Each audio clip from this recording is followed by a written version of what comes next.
በራሳቸው ሰው ነው የምላችሁ። ሌላ እንግዳ ሰው መጥቶ አይደለም የገደላቸው። ሌላ አዲስ የሆነ ሰው መጥቶ አይደለም ደማቸውን ያፈሰሰው። እዛው የራሳቸው ሰው አብረው ያደጉ፣ አብረው የበሉ፣ አብረው የጠጡ፣ አብረው ለመትረፍም ጭምር ቃሉን ያሰሙ የነበሩ። እውነት ክርስቲያን ስንሆን የምንሸለመው ታዲያ ምን ይመስላችኋል? ስለ ክርስቶስ መሞት ካልሆነ በቀር ሌላ ምንም ነገር ሊደረግ አይችልም።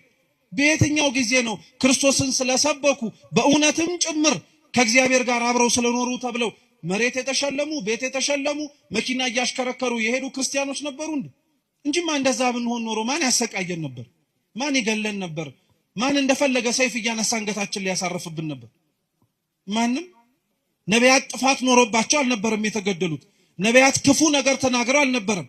ነቢያት ሟርት ተናግረው አልነበረም የተገደሉት። እውነት ስለተናገሩ በእውነት ስለኖሩ ሰው ክፋትን መርጦ እግዚአብሔርን ከማየት ይልቅ እነሱ ግን እግዚአብሔርን አይተው ደግን ነገር በመምረጣቸው ነበረ ዋጋ የከፈሉት የነበሩ።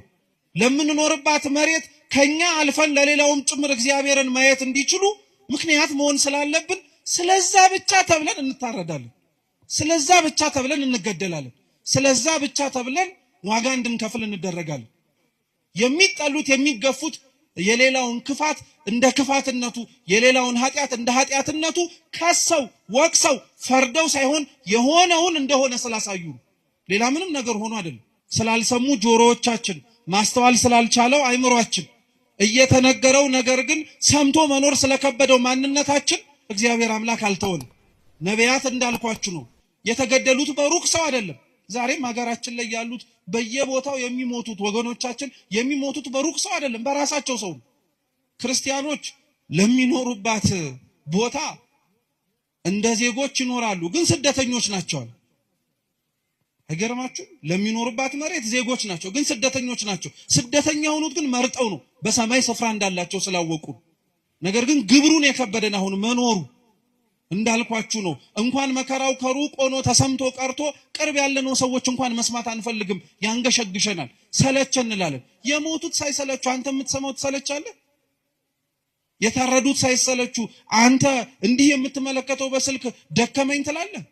ሰው ከመስታወት ፊት ቆሞ እድፉን እንደሚያነጻው ሁሉ እውነተኛ ክርስቲያኖች የሰውን ጥላቻ፣ እውነተኛ ክርስቲያኖች ሰው እንዴት ከእግዚአብሔር እንደራቀ ፍንትው አድርገው የሚያሳዩ መስታወቶች ናቸው። በራሳቸው ሰው ነው የሚገደሉት። ሐቁ እንደዛ ነው። የሚገደሉት ጥፋት ኖሮባቸው አይደለም። የሚገደሉት ክርስቲያን ሆነው ስለተገኙ ነው።